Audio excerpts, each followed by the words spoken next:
بسم الله الرحمن الرحيم تبارك الذي بيده الملك وهو على كل شيء قدير الذي خلق الموت والحياة ليبلوكم أيكم أحسن عملا وهو العزيز الغفور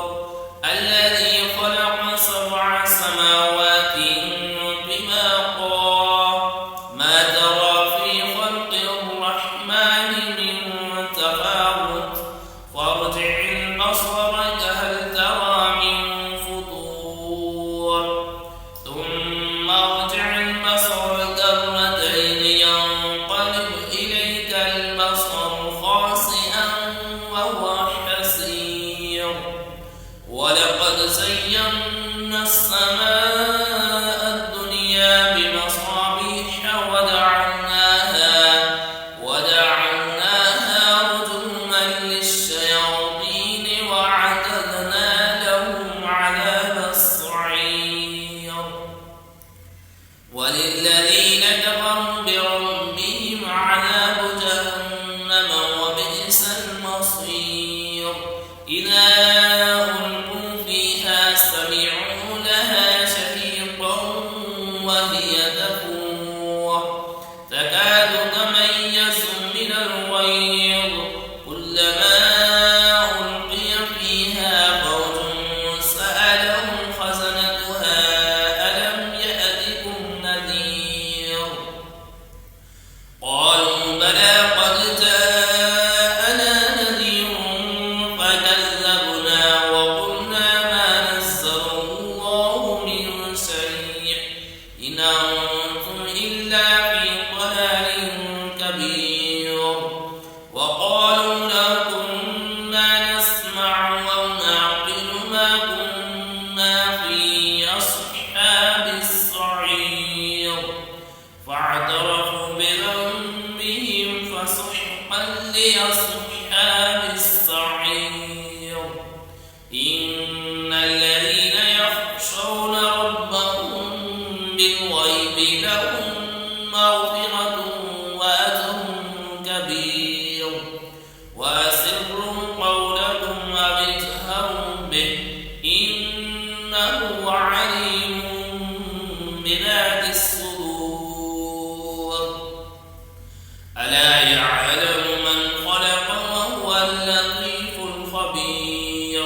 هو الذي جعل لكم الأرض ذلولا فامشوا في مناكبها وكلوا من رزقه وإليه النشور آمنتم من في السماء أن يخسف بكم الأرض فإذا هي تمور أم أمنتم من في السماء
ويقولون متى هذا الوعد إن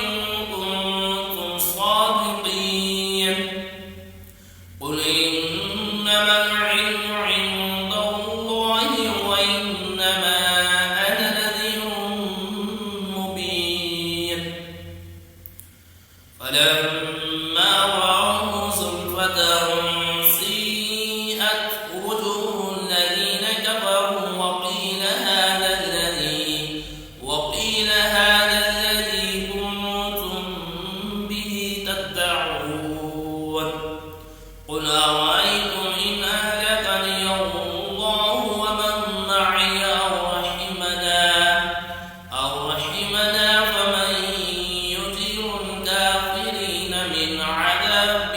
أليم قل هو الرحمن آمنا به وعليه توكلنا فستعلمون من هو في ضلال مبين قل أرأيتم إن أصبح ماؤكم غورا فمن